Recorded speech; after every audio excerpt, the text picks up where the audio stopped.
Salam cerdas hukum bersama mahasiswa S2 Magister Hukum Fakultas Hukum Unsuria, Bapak Marsikal Pertama TNI Muhammad Satrio Utomo SH, yang saat ini menjabat sebagai Wakil Asisten Operasi Kepala Staf Angkatan Udara. Apa kabar Bapak? Alhamdulillah sehat, Mbak Laura. Alhamdulillah. Demikian juga dengan Saya Mbak Laura. Laura Bas Jackson, saat ini mahasiswa S1 Unsuria. Hari ini kan kita membahas tentang hukum antariksa dalam konteks situasi global saat ini. Nah, menurut Bapak, pengertian hukum antariksa itu seperti apa sih, Pak? Oke, terima kasih Mbak Laura atas pertanyaannya. Jadi memang saya tertarik untuk membahas terkait dengan masalah hukum antariksa di dalam konteks global saat ini karena memang situasi global saat ini itu suatu hal yang tidak boleh kita abaikan. Dinamis sekali dan selalu berkembang. Dan ini kami kaitkan juga dengan pengertian pastinya ya bahwa hukum antariksa atau space law itu adalah merupakan cabang dari hukum internasional yang mana hukum ini itu mengatur terkait dengan aktivitas manusia di antariksa. Terkait bicara dengan masalah hukum antariksa tentu banyak aspek yang tercantum di sini Mbak, jadi seperti masalah penggunaan sumber daya antariksa, kemudian bagaimana kita coba menggali terkait dengan keamanan nasionalnya, kemudian juga dengan kita tidak boleh juga abai bahwa sekarang antariksa digunakan untuk komersialisasi, dan juga satu hal yang kalau misalnya kita terkait dengan masalah lingkungan, terkadang kita hanya berpikir bahwa lingkungan itu pencemaran terjadi di darat sama di lautan saja, tapi pada kenyataannya di udara ini pun juga mulai terjadi pencemaran antariksa dengan adanya sampah-sampah antariksa atau debris space. Yes. Dan juga satu hal lagi adalah aspeknya adalah masalah kerjasama internasional. Jadi hukum antariksa ini memang sangat luas dan kita pun harus mulai melek terkait dengan masalah keantariksaan. Demikian menurut saya Mbak. Yes. Terus izin lanjut ya Pak. Ya. Untuk hukum antariksa itu kan mencakup berbagai aspek ya Pak. Ada yang persepsi lingkungan bumi dan antariksa, ada tanggung jawab atas kerugiannya. Selain itu apa lagi sih Pak? Oke, tadi saya sudah singgung di awal ya, tapi saya sangat tertarik juga dengan pertanyaan Mbak Laura bahwa aspeknya dari hukum antariksa atau keantariksaan ini memang sangat luas sekali. Kita bisa melihat salah satunya adalah masalah preservasi atau bagaimana kita menjaga kelestarian dari lingkungan bumi dan antariksa. Kita jangan hanya dihadapkan pada pencemaran lingkungan di bumi dan di lautan saja, atau yang saya sampaikan tadi, tapi antariksa pun juga satu hal yang harus kita juga waspadai gitu Bang, karena kelestarian lingkungan di bumi dan antariksa dari potensi bahaya ini merupakan satu hal keniscayaan yang betul-betul saat ini terjadi. Dan aspek berikutnya adalah bicara tentang tanggung jawab atas kerugian. Ya, maksud saya di sini bahwa negara itu harus bertanggung jawab atas kerugian yang disebabkan oleh objek antariksa yang pernah dia luncurkan, karena mungkin objek yang dia luncurkan itu ada suatu hal yang sehingga dia tidak bisa beroperasional, maka negara yang meluncurkan itu harus bertanggung jawab terkait dengan bagaimana kelanjutan dari objek tersebut. Dan aspek berikutnya masalah penyelesaian sengketa. Penyelesaian sengketa ini juga terjadi. Jadi bagaimana negara-negara yang berkecimpung di dalam keantariksaan ini harus punya solusi untuk bisa menyelesaikan konflik yang terjadi karena objek-objek antariksa yang dia luncurkan. Tidak kalah pentingnya juga aspek berikutnya adalah masalah perlindungan terkait dengan kepentingan nasional.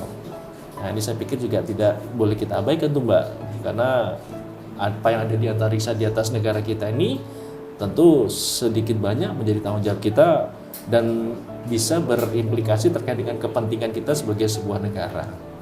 Demikian Mbak. Siap, Ya. terima kasih banyak Pak. Ya. Ini kita kan membahas juga tentang dasar hukum dari hukum antariksa ya Pak. Ya. Mungkin bisa menjelaskan sedikit Pak tentang the Outer Space Treaty yang terjadi di 1967, the Rescue Agreement di 1968 dan lain-lain. Mungkin bisa dijelaskan sedikit Pak kenapa dasar hukumnya itu sangat penting di hukum antariksa Pak. Iya. Kita sudah mulai belajari lebih dalam lagi nih ya dari hukum Iya, antariksa Pak. Mbak ya. Karena memang semua itu based on payung hukum atau dasar hukum yang saat ini sudah menjadi suatu ketetapan bukan hanya satu negara tapi juga dunia, sehingga kami bicara masalah globalnya. bahwa ada hukum yang pertama adalah kita tidak boleh lupa dengan adanya OST atau The Outer Space Treaty tahun 1967, di mana treaty ini atau perjanjian ini juga disebut sebagai Magna Carta Hukum Antariksa. Outer Space Treaty menetapkan bahwa luar angkasa itu adalah milik seluruh umat manusia dan tidak boleh diklaim oleh satu negara manapun. Bahkan di pasal 2 disebutkan bahwa tidak boleh diklaim sebagai wilayah kedaulatan. Nah, jadi jelas sekali kita tidak boleh mengklaim ini sebagai wilayah kedaulatan karena memang antariksa itu digunakan untuk, harapannya adalah untuk kemaslahatan umat atau sisi kemanusiaan.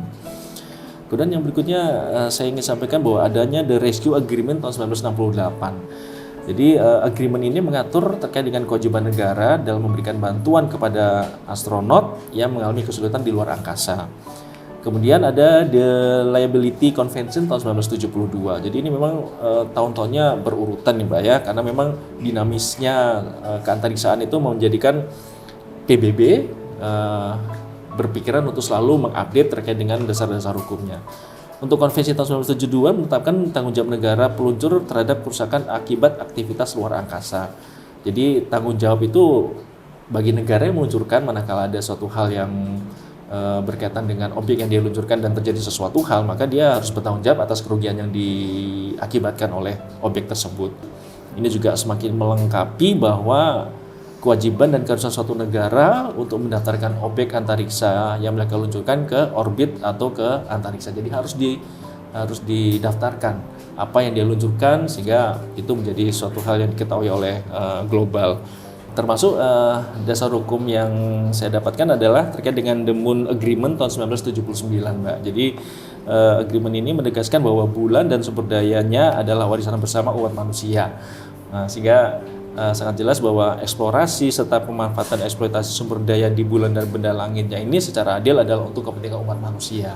Jadi sisi kemanusiaannya yang dikedepankan, bukan sisi-sisi yang lain. Apalagi kalau bicara militer tentu saja tidak masuk nih dalam agreement ini. Demikian Mbak, sedikit banyaknya. Untuk tadi kan Pak Satrio sempat mention nih kalau luar angkasa itu tidak boleh diklaim oleh siapapun. Berarti itu termasuk teritorial Pak atau memang? Tidak, jadi memang di luar itu di bicara antariksa itu tidak merupakan sebuah teritorial karena pasal 2 menyatakan tidak boleh diklaim sebagai wilayah kedaulatan Mbak. Jadi itu harus digunakan untuk masyarakat internasional global, negara-negara pun bisa memanfaatkan yang tujuannya adalah untuk fungsi kemanusiaan. Kalau misalkan ada pesawat yang dari luar Indonesia melewati Indonesia juga harus mendapatkan izin juga ya Pak? Pasti. Itu kalau misalnya kita bicara di ruang udara Indonesia, maka dia harus mendapatkan izin. Tapi kalau misalnya dia di kategorinya adalah antariksa, luar angkasa, maka kewajiban untuk mendaftarkan sebagai bentuk dari pertanggungjawaban suatu negara itu dalam mau menunjukkan objeknya seharus pengetahuan badan yang berwenang dalam ini PBB melalui Kopusnya, termasuk anggota-anggota yang berada di PBB itu pasti akan mengetahui gitu. Siap Pak, terima kasih Pak. Iya. Perkembangan situasi global terkini tuh semakin naik ya Pak, apalagi membahas tentang hukum antariksa ini. Iya. Mungkin dalam beberapa dekade terakhir aktivitas antariksa tuh mengalami peningkatan signifikan baik oleh negara maupun entitas swasta. Ini seperti sampah antariksa, space debris gitu. Nah itu apakah sangat mengefektifkan di hukum antariksa nggak sih Pak? Iya. Itu yang saya ingin sampaikan ya kepada audiens, bahwa hukum antariksa ini berimplikasi yang sangat luas, ditambah lagi karena kita melihat konteks global saat ini, kondisi saat ini di dunia saat ini seperti apa. Nah, perkembangan situasi global itu ya seperti yang tadi sudah Mbak Laura sampaikan, adanya sampah antariksa. Mungkin kita sampai nggak berpikir ya, berpikir adalah bahwa sampah itu hanya di daratan dan di lautan, tapi sebenarnya di angkasa ini pun juga sudah ada sampah-sampah yang sangat berbahaya buat perkembangan ke depan. Jadi itu adalah salah satu isu penting yang saat ini harus kita harusnya kita paham di situ bahwa sampah antariksa itu ada. Bahkan saat ini jumlah objek di orbit bumi itu meningkat, sehingga apa yang menjadi dampaknya, ya dampaknya adalah risiko tabrakan. Karena kita ketahui bahwa antariksa kan saat ini digunakan untuk satelit, kemudian untuk stasiun luar angkasa, untuk eksplorasi. Nah, apabila ada sampah-sampah ini yang tidak kita waspadai, bisa saja terjadi tabrakan seperti itu. Jadi sampah ini ada suatu hal yang bahasa awamnya itu adalah keniscayaan, dan itu betul-betul ada begitu Mbak ya. Nah, kemudian yang isu berikutnya Mbak terkait dengan era global adalah adanya militerisasi antariksa. Jadi tadi saya katakan bahwa antariksa itu harusnya digunakan untuk fungsi-fungsi kemanusiaan, tapi pada kenyataannya negara-negara maju ini sudah mulai memanfaatkan antariksa ini sebagai fungsi militer. Dia membangun stasiun, kemudian membangun objek-objek yang digunakan untuk penginderaan, untuk pengintaian, yang mana itu konteksnya adalah untuk militerisasi. Kemudian adanya komersialisasi antariksa, ya seperti kita ketahui saat ini kan ada satelit-satelit yang digunakan untuk komersil, untuk pariwisata, untuk telekomunikasi, yang itu diperjualbelikan kan, itu pun ada. Sehingga ini adalah satu hal yang harus diatur. Itu yang menjadi substansi dari hukum antariksa, itu harus ada.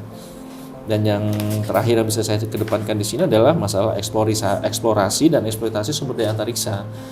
Ini yang saya pikir jadi pandang bahwa antariksa itu tidak ada yang bisa dieksplor.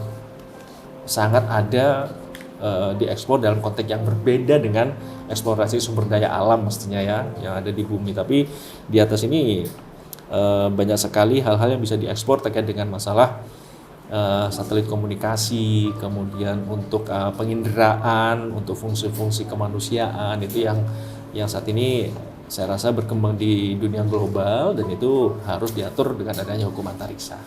Berarti kebetulan mungkin beberapa bulan yang lalu ya Pak, sekitar tahun kemarin, ada sebuah project yang dibahas banyak sekali di kalangan masyarakat, itu yang project Starlink yang dimiliki oleh SpaceX. Saya meminta pendapat Bapak aja, itu apakah itu akan berdampak kepada hukum antariksa atau tidak, karena itu hanya hal yang komersial saja, atau mungkin karena ini memang ya perusahaan asing, mungkin akan berdampakkah kepada hukum Indonesia dan apalagi terutama hukum antariksa?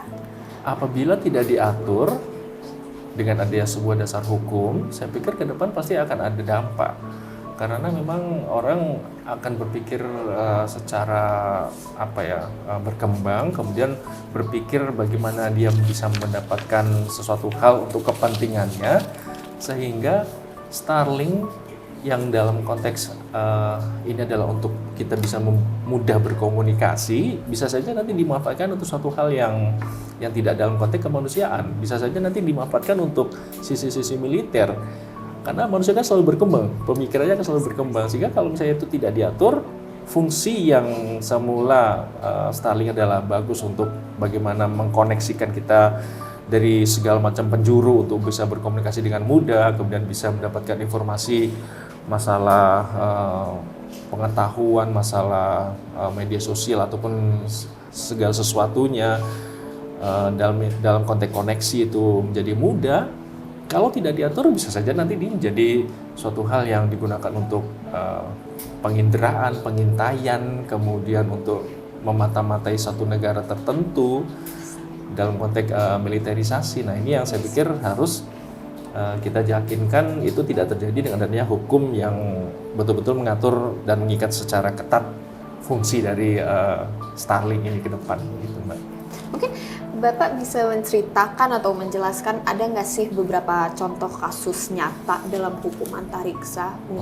Mungkin kita melihat dari Starlink yang sebelumnya ya Pak. Saya rasa beberapa yang termasuk dalam catatan saya Mbak ya, contoh-contoh kasus nyata dalam hukum antariksa yang terjadi di era global saat ini. Yang pertama ya masalah sengketa spektrum dan orbit satelit antara Starlink dengan astronomi. Jadi di sini dikatakan bahwa peluncuran ribuan satelit Starlink itu menyebabkan gangguan observasi dari astronomi, sehingga timbullah konflik di situ bahwa para ilmuwan dalam konteks untuk belajar masalah astronomi perbintangan ataupun perangkasaan mengajukan protes kepada ITU ya dan Kopus untuk merevisi regulasi dari orbit rendah. Jadi bagaimana orbit rendah ini bisa dimanfaatkan tidak hanya untuk dominan dari Starlink, tapi juga betul-betul Starlink ini tidak mengganggu para ilmuwan untuk menyelidiki dalam konteks astronomi begitu. Terus adanya kasus sampah antariksa. Jadi di Rusia tahun 2021 adanya pengujian bahwa Rusia menembakkan rudal ke satelit Cosmos 1408 sehingga di situ menciptakan fragmentasi kehancuran dari orbit dari satelit tersebut menjadi serpihan-serpihan, dan ini terbang terus tuh di luar angkasa tuh. Dia belum tentu dia jatuh, kalau tuh jatuh Jadi mungkin tetap berputar tetap terus berputar betul, dan itu kan menjadi sampah yang kita tidak bisa tahu di mana posisinya. Kemudian ada juga masalah sengketa klaim wilayah di bulan. Nah, ini kan suatu hal yang tidak pernah kita bayangkan karena kita hidup di bumi, tapi di luar angkasa pun terjadi konflik-konflik dalam merupakan sebagai bentuk kasus nyata dalam hukum antariksa. Kalau tidak diatur, wah bisa saling bunuh-membunuh ini antar negara ini, Mbak. Demikian kira-kira. Terima kasih banyak, Pak. Berikutnya mungkin ini menuju akhir juga, ada nggak sih solusi dan tantangan ke depan dalam hukum antariksa menurut Pak Satrio? Ya, saya pikir yang solusi untuk bisa menghadapi ini semua tantangan ke depan dalam konteks hukum antariksa, saya pikir ya regulasi yang harus diperketat, regulasi yang harus diperkuat, badan yang berkompeten terkait dengan pembentukan dasar hukum ini harus betul-betul independen, dan dia harus betul-betul kuat untuk bisa mengikat negara-negara ini agar patuh kepada aturan yang dibikin, karena saya pikir tidak akan ada manfaatnya sebuah dasar hukum kalau misalnya negara-negara yang harusnya mengikuti itu tidak taat aturan. Aturan dibuat adalah untuk mengatur, tapi kalau misalnya negara ini karena arogansinya dia tidak bisa mengikuti, sementara sang pembuat regulasi ini juga tidak memiliki kekuatan, tidak memiliki kemampuan, tidak didukung oleh negara-negara lain, ya saya pikir ya itu hanya cuma sekedar arsip saja. Jadi saya pikir memang yang paling utama adalah kita harus merevisi dan memodernisasi perjanjian-perjanjian antariksa, kemudian regulasi internasional tentang sampah, kemudian kita harus meningkatkan kerjasama internasional antara negara-negara yang harus punya pemikiran bahwa hukum antariksa ini harus betul-betul diperketat dan diperkuat, serta kita harus membangun mekanisme bagaimana penyelesaian sengketa yang terjadi manakala ada permasalahan di hukum antariksa. Begitu Mbak Laura, kira-kira. Baik. Terima kasih banyak Pak Satrio. Siap, Pak, sama-sama. izin bertanya satu lagi. Pak Satrio kan saat ini sedang menjalankan program studi S2 Magister Hukum Fakultas Hukum di Unsuria. Ada nggak sih mata kuliah yang lain yang membuat Pak Satrio tertarik?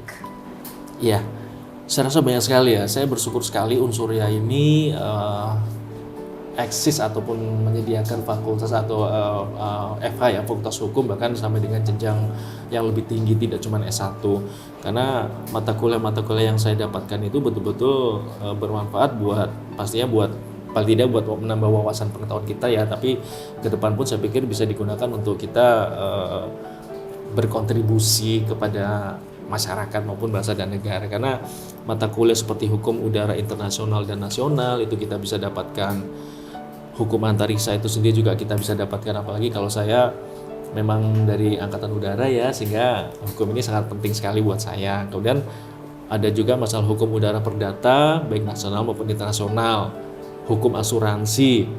Mbak Laura paham nggak nih masalah asuransi? Kan kadang-kadang kita asuransinya cuma asuransi kesehatan, asuransi jiwa, tapi kalau misalnya berkaitan dengan dunia penerbangan mungkin kita belum begitu paham. Nah, di Unsuria ini kita diajarkan masalah hukum asuransi penerbangan.